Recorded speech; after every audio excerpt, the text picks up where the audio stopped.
अब्रू नुकसानीचा दावा ठोकणार आहे आणि जर पुरावे दिले तर भाजपचे नेते मंडळी जे आहेत ते राजकारण सोडणार आहे असं देखील त्यांनी स्टेटमेंट केलं. काय सांगा? मुळामध्ये स्थानिक भारतीय जनता पक्षाचे नेतृत्व करणारे नेते मंडळींना लाज, लज्जा, शरम, आबरू या शब्दांच्या पलीकडचं हे आता मंडळी झालेले आपण पाहतोय. जर खरंच त्यांना आबरू असेल तर त्यांनी पुढच्या 8 दिवसामध्ये माझ्यावरती आबरू नुकसानीचा दावा दाखल करावा. मला कोर्टाकडनं समज येऊ द्या. त्यानंतरनं मी जे काय माझ्याकडे पुरावे आहेत ते कोर्टामध्ये द्यायला त्या ठिकाणी उभा असणार आहे. मी जे काय वक्तव्य करतोय हे 4.5 लाख जनतेचा प्रतिनिधी किंवा मावळ तालुक्याचा एक प्रतिनिधी याचं भान ठेवून आणि जबाबदारीनं मी प्रत्येक वक्तव्य करत असतो. जे वक्तव्य मी केलं की भारतीय जनता पक्षाच्या स्थानिक नेतृत्वानं जे उमेदवार उभे केले पंचायत समिती जिल्हा परिषदेमध्ये त्या उमेदवारांकडनं 25 लाख काही उमेदवारांकडनं आणि 35 लाख काही उमेदवारांकडनं घेतलेली माहिती ही मला कुठल्या भविष्यवाल्यांनी किंवा कुठल्या हॅकरनी दिलेली नव्हती. जे उमेदवार पराभूत झाले त्यांच्या भावानी आणि त्यांच्या सहकाऱ्यांनी मला ही माहिती दिली.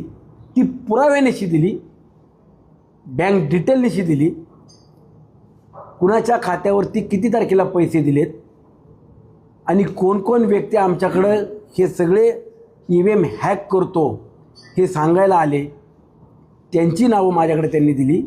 म्हणून ती माहिती मी आणि त्यांनी जो काही प्रकार केला हा जनतेसमोर मी मांडलेला आहे. ज्यांनी पत्रकार परिषद घेऊन सांगितलं सुनील शेळकेने पुरावे द्यावेत नाही तर आम्ही आबरू नुकसानीचा दावा दाखल करू. तुम्हाला जर खरंच सन्मान, अभिमान आणि आबरू असेल तर तुम्ही कोर्टात 8 दिवसात जा. मी अजून 10 दिवस थांबतो. तुम्ही माझ्यावरती आबरू नुकसानीचा दावा दाखल करा. मला कोर्टाकडनं समज येऊ द्या. त्यानंतर मी कोर्टात जे काय असेल ते पुरावे देईल. पण त्याच्या अगोदर पिंपरी चिंचवड पोलीस आयुक्तालयात मात्र मी लेखी स्वरूपात तक्रार देणार. अधिवेशन पुढच्या आठवड्यात आमचं सुरू होतं आहे. विधिमंडळाचं कामकाज सुरू होत असताना मी राज्याच्या मुख्यमंत्र्यांकडे देखील हे पुराव्यानिशी हातात त्यांच्या सगळी माहिती देणार. नाही, हे एक हॅकर मोठे रॅकेट पुणे जिल्ह्यामध्ये आहे. मग त्यात मावळ तालुका, खेड तालुका ज्या ज्या ठिकाणी जिल्हा परिषद पंचायत समितीचे उमेदवार यांना कॅप्चर करता येतील किंवा त्यांच्याकडनं काही घेता येईल ते घ्यायचा प्रयत्न केला. आणि त्यात मावळ तालुक्यातले हे 2 नेते स्वयंघोषित यांनी ते रॅकेटवाल्या टोळीला भेटले. त्यांनी संपर्क केला आणि त्यातून तुम्ही यांना पैसे द्या, जर नाही निवडून आलो तर तुम्हाला ते पैसे परत मिळतील असे डील केली. म्हणजे जुगार एक प्रकारे खेळला गेलाय का? या जुगार नाही. जर समजा हॅकर आहे ते एका व्यक्तीने 10 लोकांकडनं पैसे घेतले असतील तर त्याच्यातले 5 लोक निवडून आले तर ते पैसे त्याला मिळतात. जे 5 लोक पराभूत झाले त्यांना ते परत द्यायचे. अशी डील त्यांची झाली. म्हणजे जे लोक निवडून येतील त्यांचे पैशांना, जे नाही आले त्यांना त्यांचे पैसे रिटर्न करणार. असं मला नेते कोण आहेत? ज्यांनी पत्रकार परिषद घेऊन सांगितलं ना आम्ही आबरू नुकसानीचा दावा दाखल करतो तेच हे 2 नेते. तुम्ही बाळा भेगडेंना उद्देशून बोलले होते. बाळा भेगडे त्या पत्रकार परिषदेत काहीच बोलले नाही. ते नक्की रोख तुमचा होता कोणा? त्यांनी कालच मला वाटतं काहीतरी जे पराभूत उमेदवार झाले होते तर त्यांना सगळ्यांना बोलवून पत्रकार परिषद घेऊन सांगायचं की आमच्याकडनं कुणीच पैसे घेतले नाहीत, आम्हाला असलं कुणीही सांगितलं नाही. हे सांगायला फक्त अवघे 3च 2 आलते. बरोबर ना? तुम्हीच माहिती दिली ना मला. फक्त अवघे 3च आलते. बाकीचे 12 जण कुठे आहेत? बाकीचे 12 जण कुठे आहेत? ते आले नाही म्हणून तुम्ही कालची पत्रकार परिषद पण रद्द केली ना. मग याचा अर्थ काय? आणि जर मी कुठले आरोप केले असेल, खोटे असतील, तर मी पण सांगतो तुम्ही ज्या चौकात बोलवाल, ज्या ठिकाणी बोलवाल तिथं पाय धरून तुमची जाहीर माफी मागेल. मात्र यांना या ठिकाणी जे आहेत ते गणेश बेगे त्यांनी जावं ना, त्यांनी ह्या बाबतीत चौकशी लावावी, माझ्या विरोधात चौकशी लावावी, किंवा आमदार जे सांगतात तेवढ्या मतानं किंवा तेवढे उमेदवार विजयी होत आहेत.